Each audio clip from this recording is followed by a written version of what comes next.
Tonight we have a story about a controversial treatment for cancer invented by a Winnipeg doctor.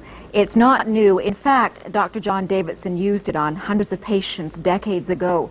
What is new is that some 50 years after the doctor's death, more than half a century after his theories were dismissed as quackery, scientists are rekindling the flame of his research.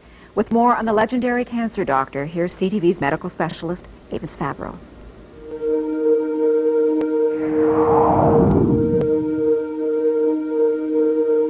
His name was John Ralston Davidson, a respected family doctor in Winnipeg in the early 1900s.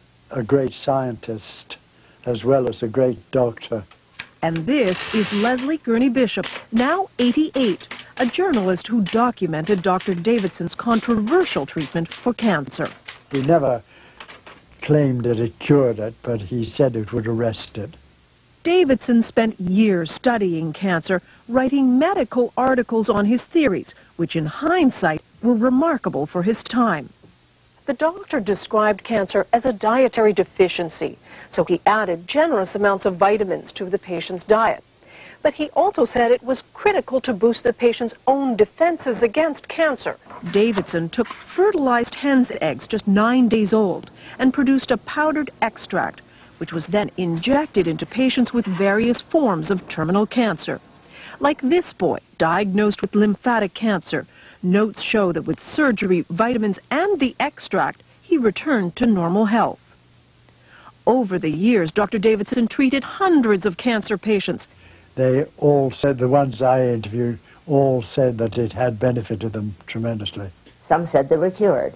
Ruth Burke's father was one of Davidson's more famous patients. Harry Leader, the Member of Parliament for Portage-la Prairie, had been diagnosed with terminal bowel cancer by the Mayo Clinic in the U.S. But under Davidson's treatment, he improved. It was controversial scientifically, but that really didn't affect Dad. He believed in it. But Davidson's medical colleagues thought the treatment was useless and repeatedly refused him research money. It's as though they'd been instructed by somebody, well, just tear him up, just tear him up. And they did. Frustrated with the lack of support, Harry Leader, with his own good health as proof, took Davidson's pleas for funding straight to Ottawa in 1944, directly to Prime Minister Mackenzie King. He never wanted any publicity from this. He simply wanted help for this man whom he felt could help humanity. The Prime Minister refused to fund Davidson's work. The doctor died 4 years later. He would die pretty well of a broken heart, if you know what I mean, because he had not been recognized. His cancer treatment thought to have died with him. But then 6 years ago, the treatment was rediscovered by a Toronto company. It hired researchers at Dalhousie University to test the theory. Could these embryonic chicken cells really be a cancer treatment? When research began, there was excitement. Davidson's extract, in many ways, could be a cancer vaccine. In 3 studies on mice, the compound apparently shrunk tumors. We have to be careful about raising people's hopes falsely. Jonathan Blay is one of the researchers looking at Dr. Davidson's extract.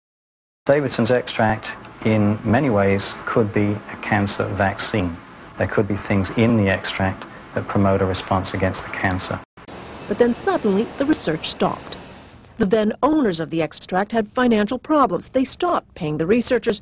Dalhousie was out some $60,000 and halted the experiments. The university would be interested in continuing the work because the results were very promising.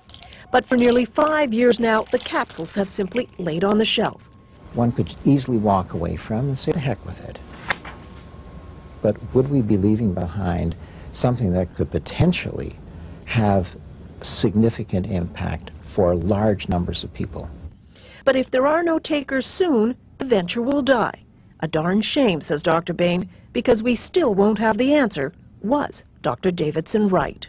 But if Dr. Davidson's extract does show the power to combat cancer, this could be not only one of the great human victories in overcoming disease, but it could also be one of the great human tragedies. A tragedy because for the last 50 years, a possible cancer treatment and its pioneer were forgotten. Avis Favreau, CTV News, Toronto.